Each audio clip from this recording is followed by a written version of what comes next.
যুক্তরাষ্ট্রে এবার 2 প্লেনের সংঘর্ষ, নিহত 1। ডিসেম্বরের মধ্যে নির্বাচন না দিলে আন্দোলনে নামবে বিএনপি, বললেন হাবিব। জানাবো হাসিনার বুলেটে শহীদ 105 শিশু। জানাবো এত আগে কেন নির্বাচনের প্রার্থী ঘোষণা করছে জামায়াত। এবং সর্বশেষ জানাবো রৌমারীতে 2 গ্রুপের সংঘর্ষে পুলিশ সহ আহত 17। শুনছিলেন সংবাদ শিরোনাম, এবারে বিস্তারিত। যুক্তরাষ্ট্রে এবার 2 প্লেনের সংঘর্ষ, নিহত 1। যুক্তরাষ্ট্রের অ্যারিজোনার স্কটসডেলের একটি প্লেন দুর্ঘটনায় 1 জন নিহত ও অন্তত 3 জন আহত হয়েছেন। স্থানীয় সময় সোমবার দুপুরে স্কটসডেল মিউনিসিপ্যাল বিমানবন্দর অবতরণের সময় গায়ক ভিন্স নীলের মালিকানাধীন একটি বিজনেস জেটের সঙ্গে আরেকটি প্লেনের সংঘর্ষ হলে এই হতাহতের ঘটনা ঘটে। ফেডারেল এভিয়েশন প্রশাসনের তথ্য অনুযায়ী লিয়ারজেট 35 মডেলের প্লেনটি রানওয়ে থেকে ছিটকে গিয়ে পার করা একটি ফেডারেল এভিয়েশন প্রশাসনের তথ্য অনুযায়ী লিয়ারজেট 35 মডেলের প্লেনটি রানওয়ে থেকে ছিটকে গিয়ে পার করা একটি গালফ স্ট্রিম 2000 বিজনেস জেটের সঙ্গে ধাক্কা খায়। বিমানবন্দর কর্তৃপক্ষ জানিয়েছে অবতরণের সময় ছোট প্লেনটির বাম দিকের প্রধান ল্যান্ডিং গিয়ার কাজ না করায় এই দুর্ঘটনা ঘটে। গায়ক ভিন্স নীল নিজে প্লেনটিতে ছিলেন না বলে জানিয়েছেন তার মুখপাত্র। প্লেনটি টেক্সাসের অস্টিন থেকে স্কটসডেলে যাচ্ছিল। স্কটসডেল ফায়ার ডিপার্টমেন্টের ক্যাপ্টেন ডেভ ফোলিও জানিয়েছে ঘটনার পর 5 জনকে উদ্ধার করা হয়। তাদের মধ্যে 1 জন ঘটনাস্থলে মারা যান, 3 জনকে হাসপাতালে নেওয়া হয় এবং 1 জন চিকিৎসা নিয়ে অস্বীকৃতি জানান। মোটলি ক্রু ব্যান্ডের সামাজিক যোগাযোগ মাধ্যমে দেওয়া এক বিবৃতিতে জানানো হয় নিহত ব্যক্তি ছিলেন প্লেনের পাইলট। প্লেনটিতে ভিন্স নীলের প্রেমিকা ও তার এক বন্ধু ছিলেন এবং তারা আহত হয়েছেন। তবে পরে পোস্টটি সরিয়ে নতুন এক বিবৃতি প্রকাশ করা হয়, যেখানে কারা আহত বা নিহত হয়েছেন সে বিষয়ে নির্দিষ্ট কিছু উল্লেখ করা হয়নি। নতুন বিবৃতিতে জানানো হয় প্লেনটিতে 4 জন ছিলেন, 2 জন পাইলট ও 2 জন যাত্রী। ডিসেম্বরের মধ্যে নির্বাচন না দিলে আন্দোলনে নামবে বিএনপি, বললেন হাবিব। বিএনপির চেয়ারপারসনের উপদেষ্টা ও পাবনা জেলা বিএনপির আহ্বায়ক হাবিবুর রহমান হাবিব বলেছেন, নির্বাচন নিয়ে একটি রাজনৈতিক দল ষড়যন্ত্র শুরু করেছে। তাদের এই ষড়যন্ত্র দেশের মানুষ রুখে দেবে। আগামী ডিসেম্বরের মধ্যে নির্বাচন দেওয়া না হলে আন্দোলন গড়ে তোলা হবে। তিনি বলেন, বিএনপিকে নিয়ে যতই ষড়যন্ত্র হোক না কেন, যদি আমরা ঐক্যবদ্ধ থাকি তাহলে আগামী নির্বাচনে বিএনপি অবশ্যই রাষ্ট্রীয় ক্ষমতায় আসবে। এর সময় তিনি আরো বলেন, বিএনপির বিরুদ্ধে ষড়যন্ত্র করে আজ আওয়ামী লীগ মাইনাস হয়েছে, এখনো বিএনপির বিরুদ্ধে ষড়যন্ত্র চলছে। যারা ষড়যন্ত্র করবে তারাই মাইনাস হয়ে যাবে। ফাঁসির দণ্ডাদেশ থেকে মুক্ত পৌর বিএনপির সাবেক সাধারণ সম্পাদক জাকারিয়া পিন্টু বলেন, 1990 সাল থেকে গ্রুপিং এর রাজনীতি চলছিল, কিন্তু আজ সব ষড়যন্ত্র ও দ্বিধাদ্বন্দ্ব ভুলে আমরা ঐক্যবদ্ধ হতে পেরেছি। আমরা সবাই শহীদ জিয়ার সৈনিক, যত সমস্যাই হোক না কেন আমরা ঐক্যবদ্ধ। হাসিনার বুলেটে শহীদ 105 শিশু। 2024 সালে জুলাই আগস্টে ছাত্র জনতার গণ আন্দোলনে ফ্যাসিস্ট শেখ হাসিনার নির্দেশে আইন শৃঙ্খলা বাহিনী ও তার নেতাকর্মীদের বুলেটে 105 জন শিশু শহীদ হয়েছে। মানবাধিকার সংগঠন অধিকার এর 2024 সালের বার্ষিক প্রতিবেদন প্রকাশ করেছে। সোমবার সংগঠনটির ওয়েবসাইটে 54 পৃষ্ঠার এই প্রতিবেদনে তথ্য প্রকাশ করা হয়। আন্দোলনরত শিক্ষার্থীদের উপর নৃশংস হামলা চরম আকার ধারণ করলে স্থানীয় সাধারণ জনগণ, এমনকি শ্রমিক ও রিক্সা চালকরাও তাদের সঙ্গে যোগ দেন। আইন প্রয়োগকারী সংস্থার সদস্য এবং ক্ষমতাসীন দলের নেতাকর্মীরা ওই সময় আন্দোলনরত ছাত্র জনতার উপর নির্বিচারে গুলি করে।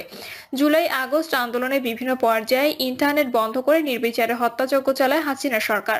আইন প্রয়োগকারী সংস্থার সদস্যরা হেলিকপ্টার থেকে ছাত্র জনতার উদ্দেশ্যে গুলি করে এবং তাদের হত্যা করে। গুলিবিদ্ধ শিক্ষার্থীদের হাসপাতালে নেওয়ার সময় পুলিশ এবং আওয়ামী লীগ বাধা দেয়, এতে আহত অনেক শিক্ষার্থীর মৃত্যু ঘটে। 19 জুলাইয়ের পর নির্বিচারে গুলিতে শিশুর স্বামীর আব্দুল আহাদ রিয়া গোপ, মোহাম্মদ রাসেল সহ 105 জন শিশু নিহত হয়।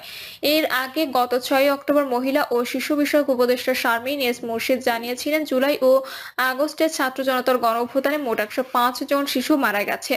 এটি স্বাস্থ্যসেবা বিভাগ চূড়ান্ত করেছে। আমরা সেখান থেকে তথ্য নিয়ে এসেছি। শিশু হিসেবে 18 বছর পর্যন্ত বয়স ধরে তালিকা করা হয়েছে। তিনি বলেছিলেন, গণঅভ্যুত্থানে আহত ছাত্র শ্রমিক জনতা পুনর্বাসন ও চিকিৎসার জন্য বিশ্ব ব্যাংক থেকে $5 মিলিয়ন সহায়তা পাচ্ছি। এটির ফর্মালিটি শেষ পর্যায়ে আমরা আছি। শিগগিরই এ অর্থ ছাড় হবে। এত আগে কেন নির্বাচনের প্রার্থী ঘোষণা করছে জামায়াত? ত্রয়োদশ জাতীয় সংসদ নির্বাচন কখন হবে তা এখনো নিশ্চিত নয়, তবে চলতি বছরের শেষ দিকে এই নির্বাচন হতে পারে বলে জানিয়েছেন অন্তর্বর্তী সরকারের প্রধান উপদেষ্টা ডক্টর মোহাম্মদ ইউনূস। সেই নির্বাচনে অংশ নিতে এখন থেকে ৩০০ আসনে প্রার্থী দেওয়ার প্রস্তুতি নিয়েছেন বাংলাদেশ জামাত ইসলামী। একই সঙ্গে তারা নির্বাচনের আগে মৌলিক সংস্কারও চান। সংস্কার কর্মসূচি বাস্তবায়ন ও নির্বাচনের তফসিল ঘোষণার আগে জেলায় জেলায় সংসদ নির্বাচনের প্রার্থী ঘোষণা শুরু হয়েছে জামাত ইসলামী। দলটির আমির ডক্টর শফিকুর রহমান এরই মধ্যে দেশের এক প্রান্ত থেকে অন্য প্রান্তে সফর করছেন আর জনসভার মাধ্যমে নিজেদের প্রার্থীদের পরিচয় করিয়ে দিচ্ছেন। জামায়াতের একাধিক কেন্দ্রীয় নেতার সঙ্গে কথা বলে জানা গেছে, আগামী জাতীয় সংসদ নির্বাচন কেন্দ্র করে আসন ভিত্তিক প্রার্থী দিচ্ছেন তারা। এর মাধ্যমে নির্বাচনের আগে তাদের প্রার্থীদের সাধারণ মানুষের কাছে পরিচিত মুখ হিসেবে গড়ে তোলার চেষ্টা করা হচ্ছে। দীর্ঘ 16 বছর নির্বাচন থেকে দূরে থাকা এবং আওয়ামী লীগ নির্যাতন নিপীড়নের কারণে ভোট কেন্দ্রিক দৌড়ঝাঁপ হয়নি।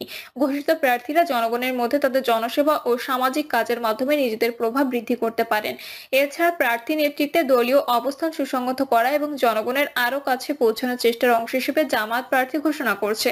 ৩০০ আসনের নির্বাচনের প্রস্তুতি নিলেও জামায়াত দেশের শতাধিক আসনে শক্তভাবে প্রতিদ্বন্দ্বিতা করতে চায়।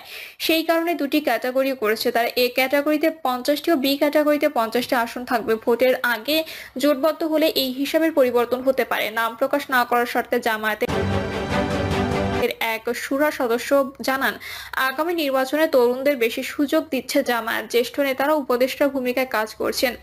এতে নতুনদের মাধ্যমে স্থানীয়ভাবে তাদের গ্রহণযোগ্যতা বৃদ্ধির চেষ্টা হচ্ছে।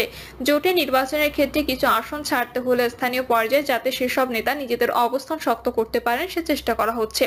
এটি জামায়াতের একটি দূরদর্শী চিন্তা বলে মনে করেন ওই শুরা সদস্য। জামায়াত ইসলামের নির্বাচন বিভাগের সদস্য ইসলামী ছাত্র শিবিরের সাবেক কেন্দ্রীয় সভাপতি মোহাম্মদ ইয়াসিন আরাফাত বলেন, জামায়াত ইসলামী একটি নির্বাচনমুখী দল। এরই মধ্যে আমরা ৩০০ আসনের নির্বাচনের প্রস্তুতি সম্পন্ন করেছি। এখন অভ্যন্তরীণভাবে প্রার্থী ঘোষণা করা হচ্ছে। নির্বাচন কাছাকাছি এলে এবং তফসিল ঘোষণার পরে বোঝা যাবে জামায়াত জোটবদ্ধ নির্বাচন করবে নাকি কিছু আসনে কাউকে ছাড় দিয়ে নির্বাচন করবে।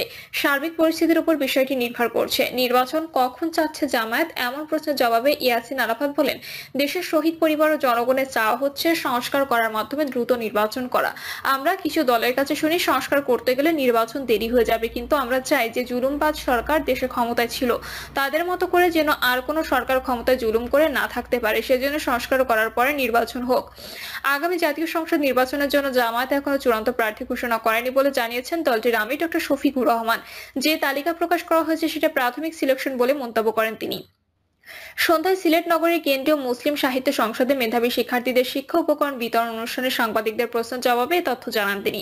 এই প্রসঙ্গে জামায়াত আমির বলেন, ইলেকশন এখনো অনেক দূর। ইলেকশন কাছে এলে দল ফাইনাল সিদ্ধান্ত নেবে। এখন যে